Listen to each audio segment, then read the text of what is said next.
اگر آپ یہ نشانیاں سن لیں گے تو شاید آپ آج ہی توبہ کر لیں گے، کیونکہ قیامت واقعی قریب آ چکی ہے۔ السلام علیکم ورحمۃ اللہ وبرکاتہ۔ نبی کریم صلی اللہ علیہ وسلم نے قیامت سے پہلے ایسی نشانیاں بتائی جو سن کر آج کے حالات پر انسان کانپ جاتا ہے۔ ہم ان 10 بڑی نشانیوں کا ذکر کریں گے جن کی خبریں حدیث رسول صلی اللہ علیہ وسلم میں ہے، اور افسوسناک حقیقت تو یہ ہے کہ ان میں سے بہت سی نشانیاں ہمارے دور میں پوری ہو چکی ہیں۔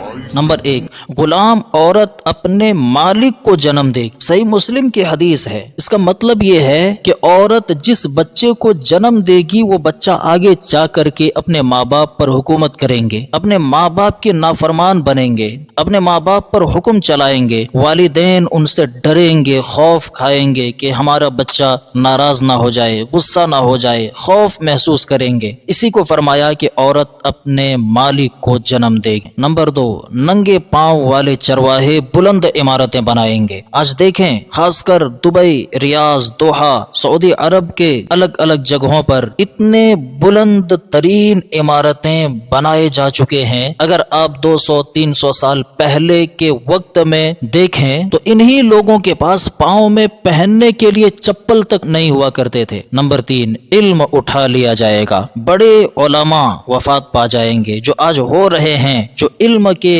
بڑے مہارت رکھنے والے مفسر قرآن، شیخ الحدیث اور اس جیسے جتنے بڑے بڑے چوٹی کے علماء تھے، دھیرے دھیرے ان کا انتقال ہو رہا ہے اور لوگ جاہلوں سے مسئلے پوچھ رہے ہیں۔ نمبر 4، فحاشی، موسیقی، ناچ گانے عام ہو جائیں گے۔ ابن ماجہ کی حدیث ہے۔ آج ہم دیکھتے ہیں پوری سوشل میڈیا، لوگ مشہور ہونے کے لیے، اپنے فالوورز بڑھانے کے لیے ناچتے ہیں، الگ الگ قسم کے طریقے اپناتے ہیں، ننگے ہو کر کے ویڈیوز بناتے ہیں تاکہ ہمارے فالوورز بڑھ جائے۔ نمبر 5، شراب کو نئے ناموں سے پیا جائے گا۔ مسند احمد کی حدیث ہے، شراب کے نام بدل جائیں گے۔ آج ہم دیکھتے ہیں شراب وائن کے نام سے بک رہی ہے، انرجی ڈرنک کے نام سے بک رہی ہے، اور الگ الگ قسم کے نئے نئے ناموں سے شراب بک رہی ہے، جو کہ قیامت کی نشانیوں میں سے ایک نشانی ہے۔ نمبر 6، سچ کو جھوٹ اور جھوٹ کو سچ کہا جائے گا۔ صحیح مسلم کی حدیث ہے۔ آج ہم دیکھتے ہیں میڈیا، سوشل میڈیا پر جھوٹے لوگ مقبول اور سچے لوگ دبائے جاتے ہیں۔ سچ بولنے والوں کی آج کوئی حیثیت نہیں ہے، ان کو لوگ بیوقوف سمجھتے ہیں، ان کے مذاق اڑائے جاتے ہیں، جھوٹ بولنے والے کی تعریف ہوتی ہے۔ نمبر 7، امانت میں خیانت ہوگی۔ بخاری کی حدیث ہے، امانت کی کئی ساری قسمیں ہیں، جن میں سے ایک قسم تو یہ ہے کہ مال و دولت آپ نے کسی کو رکھنے کے لیے دیا یا کوئی بھی سامان رکھنے کے لیے دیا ہے، اسے امانت کہتے ہیں۔ اب جب واپس لیں گے تو آپ کی امانت واپس دے دیا جائے گا۔ ایک امانت آپ کا جسم ہے کہ اللہ نے آپ کو ایک جسم،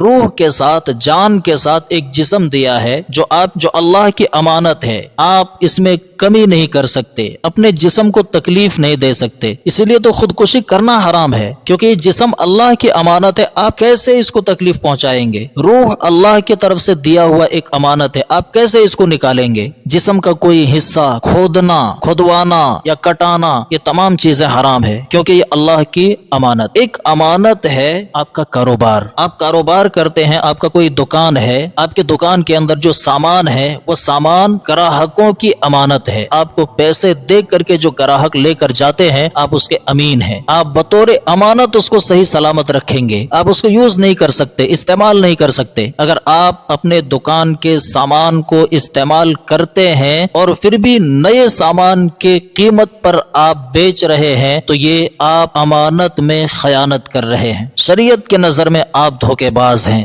آپ خائن ہیں۔ نمبر 8، وقت تیزی سے گزر جائے گی۔ بخاری شریف کی حدیث ہے۔ آج ہم دیکھتے ہیں ہفتے، مہینے، سال کب گزر گئے کسی کو کوئی خبر نہیں ہوتی۔ رمضان آتا ہے اور ایسا لگتا ہے کہ کچھ ہی مہینوں میں پھر دوبارہ رمضان سامنے آ گیا ہے۔ نمبر 9، موت کی کثرت ہو جائے گی۔ بخاری شریف کی حدیث ہے۔ آج آج ہم دیکھتے ہیں کہ لوگ تھوڑی تھوڑی سی ٹینشن میں خودکشی کر لیتے ہیں، بیماریوں سے موت ہو رہی ہے، حادثے حد سے زیادہ بڑھ چکے ہیں، قتل عام بڑھ چکا ہے، اور اسی طرح سے الگ الگ قسم الگ الگ طریقے سے لوگوں کی موت ہو رہی ہے اور موت کی کثرت ہو رہی ہے۔ نمبر 10، سورج مغرب سے طلوع ہوگا، بخاری شریف کی حدیث ہے۔ یہ وہ علامت ہے دوستو جس کے بعد نہ کسی کی توبہ قبول ہوگی نہ کسی کا ایمان قبول کیا جائے گا۔ یعنی یہ اس طرح سے سمجھ لیں کہ جیسے انسان کے زندگی میں ایک سکرات کی حالت ہوتی ہے، سکرات کے حالت میں آدمی کی نہ توبہ قبول ہوتی ہے نہ ہی ایمان قبول ہوتا ہے، جیسے فرعون کے ساتھ ہوا تھا۔ ایسے ہی اس دنیا کی ایک سکرات ہے، جب سورج